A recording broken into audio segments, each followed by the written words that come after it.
En esta presentación se mostrará la resolución del problema 7 de la serie 1. El ejercicio da como datos las constantes de interacción que se muestran para mezclas entre agua y dióxido de carbono a 523 Kelvin y pregunta si se trata de mezclas ideales de gases reales y además pide calcular la presión y los coeficientes de fugacidad para un mol de mezcla equimolar en un recipiente de 4.000 centímetros cúbicos, haciendo tres consideraciones, utilizando la ecuación virial, utilizando la regla de Lewis y Randall y considerando que los gases son ideales. ¿Qué son las constantes de interacción que nos da como datos el ejercicio? Estas constantes están vinculadas al segundo término de la ecuación virial. Recordemos que la ecuación virial es una ecuación de estado para gases reales que considera las interacciones moleculares de manera progresiva. Para el caso de gases puros, la ecuación virial es la siguiente, donde B, C y D son constantes que dependen de la temperatura. Como es una ecuación de estado, también sirve para definir el estado de mezclas. En ese caso, estas constantes, aparte de depender de la temperatura, dependerán también de la composición de la mezcla. Si truncamos esta ecuación hasta el segundo término y la consideramos para definir el estado de la mezcla, obtendremos la siguiente expresión, donde la constante B de mezcla viene definida de la siguiente forma para un sistema bicomponente, en el que estas constantes son las que nos da como dato el enunciado y hablan de las interacciones entre los componentes, de 1 con 1, de 2 con 2 y de 1 con 2. Si reemplazamos el volumen molar por la expresión de gases ideales, obtendremos la siguiente expresión, donde R y T, por ser constantes, pueden ser absorbidas por la constante B de mezcla, obteniéndose así la siguiente expresión de ecuación virial. Si bien realizamos esta simplificación de reemplazar el volumen molar por la expresión de gases ideales, todas las desviaciones que el sistema presente con respecto a la idealidad van a estar contemplados en la constante B de mezcla. Para saber qué expresión de ecuación virial debemos utilizar para el desarrollo del ejercicio, es muy importante que nos fijemos en la consistencia de unidades. En este caso, el enunciado nos da como datos constantes de interacción que tienen como unidad atmósfera a la menos 1. Eso implica que la expresión que debemos usar para desarrollar el ejercicio es la que se encuentra marcada en la diapositiva, en la que los términos son adimensionales. En primer lugar, el ejercicio nos pregunta si se trata de una mezcla ideal de gases reales. Según lo visto en la teoría, sobre la forma de determinar si se trata de una mezcla ideal de gases reales o de una mezcla real de gases reales, es a partir del parámetro delta12 definido de la siguiente forma. Si este parámetro es igual a 0, implica que estamos ante una mezcla ideal de gases reales, lo que significa que las desviaciones de la idealidad que estos gases presentan en la mezcla son las mismas que cuando se encuentran puros. Este tipo de mezclas se da cuando se trata de moléculas de tamaño similar y que presentan el mismo tipo de fuerzas intermoleculares. Si en cambio el delta12 es distinto de 0, estamos ante una mezcla real de gases reales, en donde las desviaciones que los gases presentan son distintas en comparación a cuando se encuentran puros. Si realizamos el cálculo con los datos que nos da el problema, obtenemos el siguiente valor que es distinto de 0, lo que implica que se trata de una mezcla real de gases reales. La parte B del problema nos pide calcular la presión y los coeficientes de fugacidad para un mol de mezcla equimolar en un recipiente de 4.000 centímetros cúbicos, haciendo tres consideraciones distintas. Considerando la ecuación virial, utilizando la regla de Lewis y Randall y considerando que se trata de gases ideales. En primer lugar, resolveremos empleando la ecuación virial.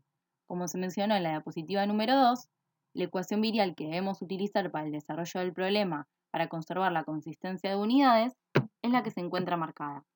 A partir de esta expresión se puede despejar la presión.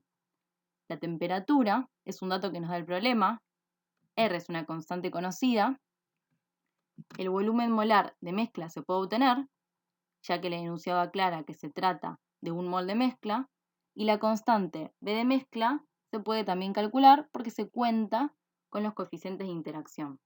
De esta manera, calculamos la presión. Además del cálculo de la presión del sistema, el enunciado nos pide el cálculo de la fugacidad de cada componente. Como estamos ante una mezcla de gases, la fugacidad de cada componente se expresa de la siguiente forma, considerando el coeficiente de fugacidad del componente, que depende de la temperatura, de la presión y de la composición de la mezcla, por su presión parcial. Es muy importante, previo a calcular la fugacidad de cada componente, tener en claro si se trata de una mezcla real de gases reales o si se trata de una mezcla ideal de gases reales, ya que la manera de obtener el coeficiente de fugacidad cambia en cada caso. Si estamos ante una mezcla ideal de gases reales, podemos aplicar la regla de Lewis y Randall, que permite considerar como si el componente se encontrara puro a la presión total del sistema. Como en este caso estamos ante una mezcla real de gases reales, no podemos calcular la fugacidad a partir de los coeficientes de fugacidad calculándolos como si los componentes se encontraran puros en el sistema, sino que debemos sí o sí hacer uso de la ecuación virial. Como se cuenta con los datos de las constantes de interacción, los coeficientes de fugacidad se van a calcular a partir de las siguientes expresiones que fueron demostradas en la clase teórica. Al contar con todos los datos solicitados por estas ecuaciones, se pueden calcular los coeficientes de fugacidad de cada componente. Recordemos que el ejercicio aclara que se trata de una mezcla equimolar. Por lo tanto, ya contamos con todos los datos para poder calcular la fugacidad de cada uno de los componentes. El punto 2 de la parte B pide obtener la presión y la fugacidad de cada componente utilizando la regla de Lewis y Randall. Recordemos que la regla de Lewis y Randall solo es válida para mezclas ideales de gases reales y permite calcular la fugacidad de un componente de la mezcla multiplicando la fugacidad que tendría el gas como si estuviera pura la presión total del sistema por su fracción molar en la mezcla. Por lo tanto, a fines prácticos, esto se traduce en que si la mezcla es ideal, podemos hallar el coeficiente de fugacidad del componente haciendo estas consideraciones, como si el gas se encontrara puro a la presión total del sistema. Debemos entonces hallar la presión del sistema en estas nuevas condiciones, considerando que se trata de una mezcla ideal de gases reales y por lo tanto el delta 1,2 es igual a 0. Esto implica que debemos obtener un nuevo valor de la constante B1,2, que habla de las interacciones entre el componente 1 con el componente 2. Considerando esto, obtengo un nuevo valor de la constante B de mezcla de la ecuación virial.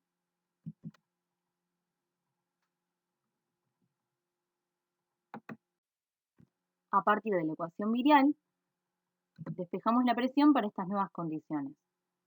Recordemos que el único valor que cambia de la expresión, en comparación al punto 1, es el valor de la constante B de mezcla. Así se puede obtener el valor de presión expuesta.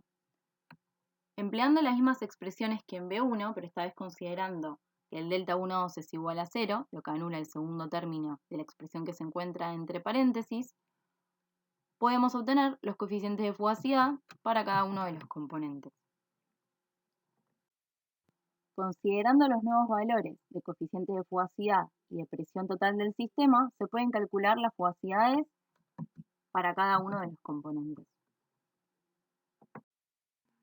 El punto 3 de la parte B del ejercicio pide calcular la presión del sistema y la fugacidad de cada componente como si los gases se comportaran de manera ideal. Es por eso que hacemos uso de la ecuación de gases ideales. Si despejamos la presión de la ecuación, obtendremos el siguiente valor. Al tratarse de gases ideales, los coeficientes de fugacidad valen 1 para cada componente. Es por eso que la fugacidad termina teniendo el valor de la presión parcial de cada componente. Recordemos que en este caso se trata de una mezcla equimolar y es por eso que las presiones parciales de ambos componentes coinciden y por lo tanto las fugacidades tienen el mismo valor.